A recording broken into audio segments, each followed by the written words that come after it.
Hello, good evening, feeling rich. Natapos na tayo sa ating Cooking Ina series ay mapupunta na naman tayo sa ating feeling rich.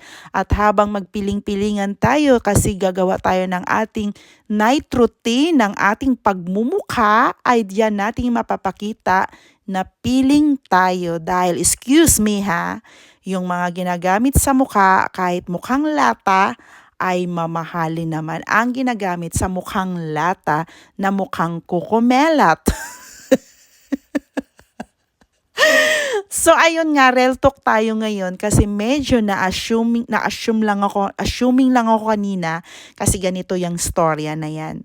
So ngayon, na-announce ko na magiging cooking ina tayo dahil accept na talaga sa sarili ko na iba na ang routine ng ating trabaho ngayon.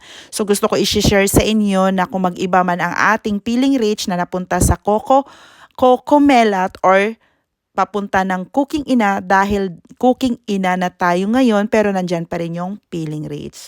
So habang nagpi-feeling rich tayo dahil nagagawa tayo ng ating night routine para mag-maintain ang ating kagandahan na ganda lang ha, pero wala yung gandahan. Kasi gandang-ganda ako sa sarili ko. Wala naman kasi mag-hands up, di ba? So, habang nagpapaganda ako, may i-share lang ako sa inyo kasi kanina, talagang reality talaga na na-experience ko talaga kanina, nakita ko sa dalawang babae na kababayan pa natin. Ewan ko lang kung medyo assuming lang ako, pero na-shock ako sa reaction nila kanina na sabay sila nagtinginan at tumatawa sila. Hindi ko alam kung ako yung pinagtatawanan nila. Siguro medyo masyado lang ako assuming na ako kasi nagtatawanan talaga sila kanina. Siguro nakita nila ako kasi may dala akong basura. Excuse me po, hindi ko po kinakahiya yung trabaho ko ngayon. Proud kong sasabihin sa inyo na kahit anong trabaho meron ako, proud kong sasabihin na kahit papaano mayroon akong napapasayang pamilya at mayroon akong mga pamangkin na nabibigyan ng magandang kinabukasan dahil sa trabaho na yan.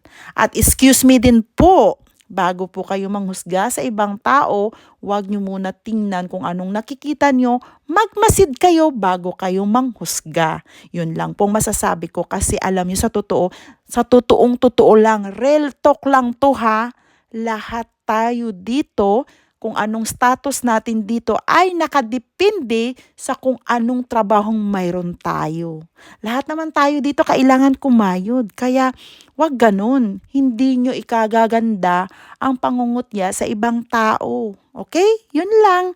Kasi hindi naman maganda yun eh. Hindi naman maganda na manghusga kayo. Or mali man ako. Kung mali man ako, pasensya. Pero bato-bato sa langit. Mostly talaga dito sa mga nakalahi natin, ayun pa yung masyado. Kung sino pa yung walang ibubuga, yun pa yung masyadong mayabang. Kung sino pa yung walang-wala, yun pa yung nagmumukhang meron. O, bato-bato sa langit ha, tamaan, wag magalit. Pero yun po yung reality. Reality lang po tayo. Kailangan mo rin kumayod, kailangan ko rin kumayod. Kailangan natin lahat kumayod. So sa mga hindi kumakayod, swerte sila dahil may taga-ayod sila, o di ba?